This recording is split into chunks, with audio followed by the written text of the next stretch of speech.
இது பேக் பண்ணுறதா எனக்கு வாங்க உள்ள இல்லை அவங்க சொல்லுமா பின்னல் வெடி இல்லாமல் அந்த பிஜிலி இது என்ன வெடிங்க? பின்னல் இல்லாதனால பிஜிலி வெடி பிஜிலி பிஜிலி சோர்ஸா பிஜிலி வெடி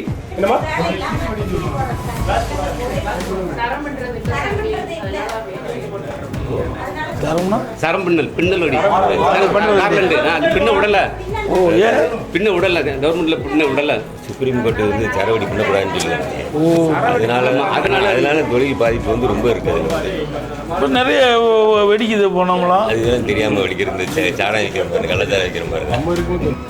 இது வந்து நிலப்புருஷமாக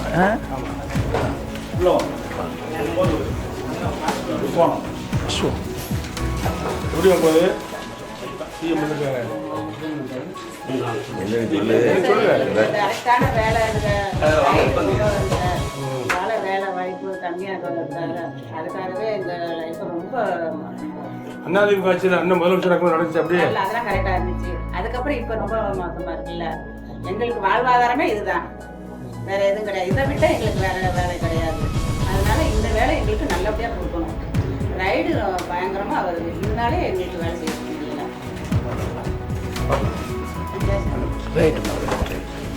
ஒரு நாளைக்கு எத்தனை பெட்டி இது மாதிரி போடுவீங்க? ஒரு பண்டிகை தான் போட முடியும். ஒரு 200 ரூபா 150 ரூபா தான் போட முடியும். ஏன்னா ரைடு ரொம்ப அதிகமாக இருக்குது. தெரியாது வேலை, தெரிஞ்ச வேலை வேற வேலை. அதனால இதை மாற்றிருக்கு. இந்த வேலை வாய்ப்பு குறைவாக இருக்கிறதுனால இதில் போடுறோம். அதனால இவங்க வேலை செஞ்சாங்கன்னா 400 ரூபா 450 ரூபா சம்பளம் பண்ணுவாங்க. இவங்க செய்ய முடியாதனால 200 ரூபா 250 ரூபா மாற்று வேலை. வேலைக்கு ஏதோ ஒரு வேலை கொடுக்கணும். அதுக்காக கொடுக்கணும். வேலை வேலை இல்லாமல் இருக்கக்கூடாதுங்கிறதுக்காக ஏதோ ஒரு வேலை செஞ்சு அன்றாட சாப்பாடு வேணுங்கிறதுக்காக அதை செய்யறாங்க. சரி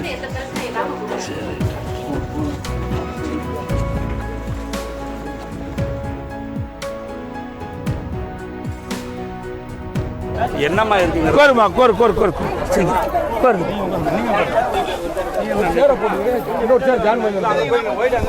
இன்னொரு சேர் போடுப்பா.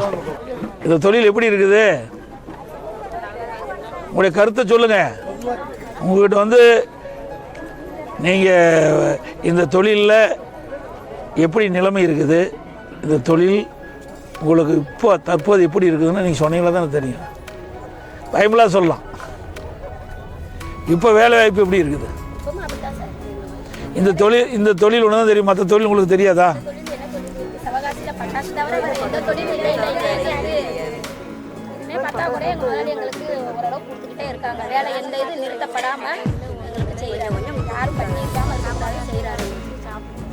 எல்லாத்துக்கும் சொந்த வீடு இல்லை. அதான் நான் கேட்குறதுன்னா, இந்த ஏரியாவில் இருந்து வரீங்களா வெளியில் இருந்தப்போ அதுக்கு தான் கேட்குறேன். இப்போ நாங்கள் வந்து அறிவிப்பு கொடுத்துருக்குறோம்.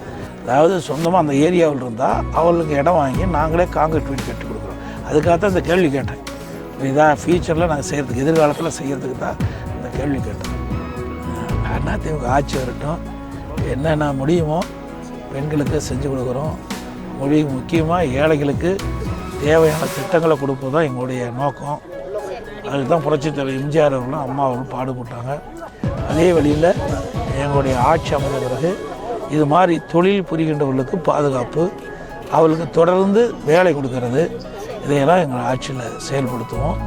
இதில் என்னென்ன குறைபாடுகள் இதையெல்லாம் எங்களுடைய ஆட்சி வந்த பிறகு ஒரு ஆய்வு மேற்கொண்டு இதில் எந்தவித ஒரு பாதிப்பும் இல்லாத அளவுக்கு தொழிலும் நடக்க வேணும், அதே நேரத்தில் உங்களுக்கு பாதிப்பும் ஏற்படக்கூடாது அப்படிங்கிறதெல்லாம் கண்டறிஞ்சு அதில் வந்து செயல்படுத்துறதுக்கான முயற்சி நாங்கள் மேற்கொள்வோம். சரி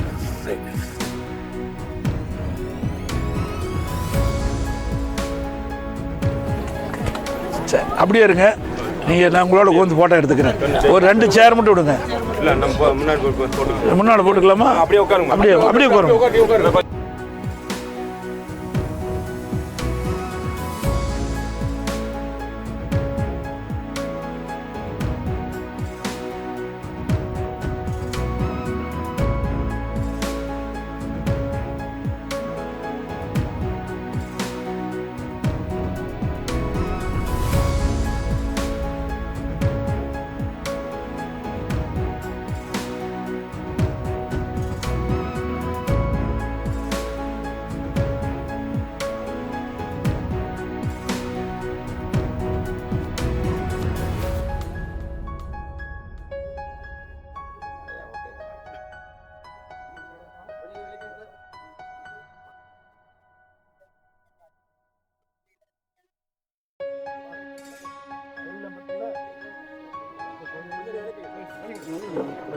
போயிட்டு வரோம்.